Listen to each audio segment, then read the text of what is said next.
कितने अनुभव है गुरु कृपा के।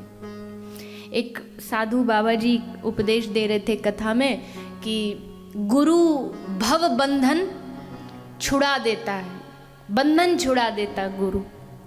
तो एक शिष्य ने यही रट लिया कि गुरु बंधन छुड़ा देता है। वो जहाँ जाता है यही बोलता, गुरु बंधन छुड़ा देता, गुरु बंधन छुड़ा देता है। तो एक बार वो कहीं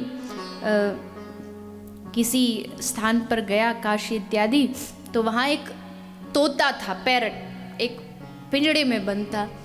तो उसने जाके वही कहता जा रहा था, गुरु बंधन छुड़ा देता, गुरु बंधन। तो तोते ने कहा, रे रुक, यहाँ क्या बोल रहा है तू? तो बोलता, गुरु बंधन छुड़ा देता। बोला, मेरा छुड़वा के देख, मैं कब से इस पिंजड़े में बंद हूँ? है गुरु में शक्ति कि मेरा पिंजड़ा छुड़वा सके? नहीं हो सकता, ये सब झूठी बात है। बोले नहीं, सच्ची है। तो बोले ठीक है, तो मेरा छुड़वा के दिखा, मैं कब से नाम ले रहा हूँ, राम राम राम राम राम। वो तोता राम राम जपता था। तो राम राम राम राम जपते जपते उसने कहा कि ठीक है, मैं गुरु से पूछ के आऊँ। वो शिष्य गया, उसने गुरु से पूछा, गुरु जी आप कह रहे थे कि राम नाम बंधन छुड़ा देता, गुरु बंधन। वो तोता पूछ रहा है। तो गुरुजी ने उस शिष्य को समझाया कि उसको बोल, थोड़ी सी सांस रोकने की प्रक्रिया सिखाई उसे। उसको बोला सांस रोक के थोड़ा बैठ जाए। तो सांस रोक करके वो तोता बैठा।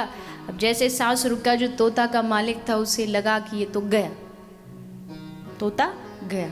और जैसे गया तो वो चाबी लेकर के उसने चाबी खोली और पिंजरा का द्वार खोला। और जैसे द्वार खोला तो तोता पिंजरे से बाहर निकल के उड़ने लगा। और उड़ते उड़ते क्या बोला? उड़ते उड़ते बोला कि हाँ, राम नाम सब बंधन छुड़वा देता है, लेकिन उसकी चाबी गुरु के पास होती है। चाबी गुरु देता है। जब तक गुरु उसकी चाबी न दे तब तक बंधन नहीं छूटेगा। राम नाम, बिल्कुल राम नाम में परम शक्ति है। बाबा तुलसीदास जी ने तो अपना रामचरितमानस में कलेजा निकाल के रख दिया। राम नाम की महिमा गाते गाते उनकी जिह्वा थकी नहीं, इतनी राम नाम की महिमा गाई। लेकिन बाबा तुलसी जानते हैं कि राम नाम का भी जो फल है वो तभी पूर्ण होता है जब उसकी चाबी गुरु देता है कि चल बेटा, अब तू आगे आगे चलो, मैं तेरे पीछे पीछे हूँ। तो मुझे मालूम है आप यहाँ जो बैठे सबके जीवन में कोई ना कोई गुरु तो अवश्य होगा ही। जिसको नहीं है उसको तो जरूर बनाना चाहिए, क्योंकि शास्त्र कहता है जन्मना जायते शूद्र। व्यक्ति जब जन्म लेता है, जन्मना जायते शूद्र, उसकी वो निम्न ही जाति मानी जाती है। वो उच्च जाति में कब जाएगा? जब वो गुरु दीक्षा ले लेता है, जब उसका दीक्षा संस्कार हो जाता है, तब फिर वो एकदम वैष्णव उच्च जाति का, श्रेष्ठ जाति का हो जाता है। तो गुरु कृपा, शिष्य में कमियां बहुत हो सकती है, ऐसा नहीं। मैंने खुद देखा है, जो गुरुओं की जो चेला की मंडली होती है ना, वो कई बार इतनी खतरनाक बन जाती है कि गुरु जी को जीने नहीं देते। एक बार क्या हुआ, एक गुरु जी थे तो थोड़े से वृद्ध से हो गए। तो वृद्ध होकर के बोले कि उनको ठाकुर जी के भोग के लिए तुलसी का पत्ता चाहिए था। तो गुरुजी बोले, शिष्य खड़े तो उसमें से एक को बोले, बेटा जा तू तुलसी का पत्ता लेकर के आ। तुलसी का पत्ता थोड़ा आश्रम से दूर लगा हुआ था। तो शिष्य ने सोचा इतना दूर गर्मी में चलना पड़ेगा, तो बोला, गुरुजी तुलसी का पत्ता कैसा होता है, मुझे तो पता ही नहीं। गुरुजी बोले, अच्छा नहीं पता। तो गुरुजी ने दूसरे से कहा, बेटा तू चला जा तुलसी का पत्ता लेकर, तुझे तो पता है। तो उसने सोचा मैं फंसा। तो बोला, हाँ हाँ मुझे बिल्कुल पता है, तुलसी का वैसा ही तो होता है जैसे केले का पत्ता होता है।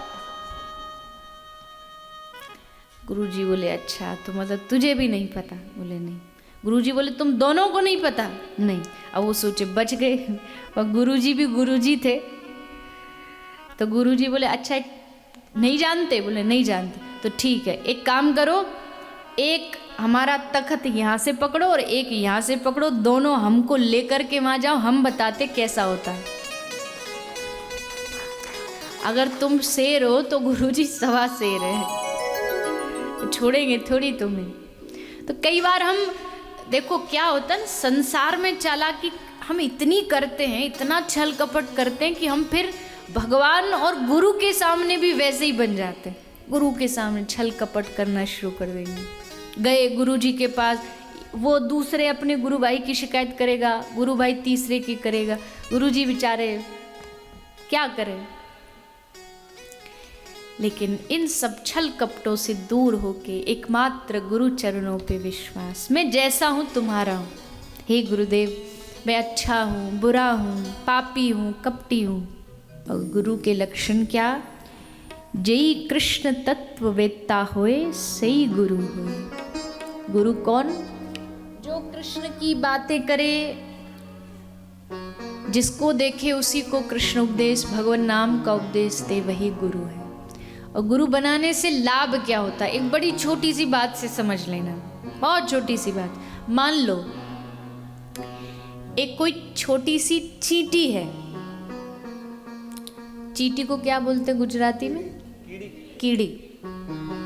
तो छोटी सी कोई कीड़ी है, उसको यहाँ इंग्लैंड से भारत पहुंचना हो, उसको यहाँ से भारत जाना हो, तो कैसे जाएगी बताओ? बताओ कैसे जाएगी? कैसे समुद्र पार करेगी? कैसे यहाँ से पहुँचेगी? कितने जन्म बीच में मृत्यु भी तो होगी, कहीं किसी के टायर के नीचे आ गई, कहीं किसी के पाँव के नीचे आ गई, कितने जन्म लग जाएंगे पहुँचने में। लेकिन अगर उस चींटी को भारत पहुँचना है तो बड़ा एक सीधा सा सोल्यूशन है। जो कोई भारत जा रहा हो उसके कपड़ों में उसकी अटैची में बैठ जाए, बिना टिकट, बिना वीज़ा, बिना पासपोर्ट, वो उसमें बैठी बैठी बड़े आराम से फ्लाइट में एसी में बैठी बैठी पहुंच जाएगी भारत। है ना आसान? अब वो अपना बल लगाए कि नहीं मैं ही जाऊंगी, अपने पैरों पे चल के जाऊंगी, तो नहीं जा सकती। ठीक वैसे ही कोई अपना बल लगा के कहे मैं भगवान के पास जाऊंगा, मैं भगवान को पाऊंगा, तो नहीं पा सकता। लेकिन करना क्या है? जैसे वो चींटी किसी के कपड़े में, किसी के पॉकेट में घुस करके पहुंच सकती है, वैसे ही आप श्री गुरु के चरणों से चिपक जाइए, गुरु चरणों को पकड़ के बैठ जाइए। तो गुरु जहाँ जाएगा तो आप भी उसके साथ साथ चल पड़ोगे, और वो गुरु बड़ी सहजता से आपको श्री ठाकुर जी के चरणारविंद में पहुंचा देंगे। हमारा तो जो संप्रदाय है गौड़िया संप्रदाय, उसमें सारा जो खेल है वो गुरु का ही है। मंजरी भाव में हमें सिखाया जाता है, शिक्षा दी जाती है कि आपका गुरु ही जाकर के श्री राधा रानी से गोलोक में आपका परिचय करवाएगा। इंट्रोडक्शन जो कराने वाला वो गुरु ही होगा। गुरु रूपी सखी बताएगी कि जब हम जाएंगे गोलोक तो श्री राधा रानी पूछेंगी ये कौन आया पीछे, ये अजीब सी सखी। तो गुरु कहेगा ये मेरा आश्रित है। तो जैसे गुरु ने कह दिया है मेरा आश्रित है, तो राधा रानी तुरंत उसको अपने पास बुला लेंगी, आ जा मेरे पास। ये भाव है हमारी संप्रदाय का, तो बाकी सबका अलग अलग होता है। तो इसमें गुरु की बड़ी आवश्यकता है। कोई भी संप्रदाय हो उसमें गुरु की तो आवश्यकता है ही। ऐसे गुरु कृपा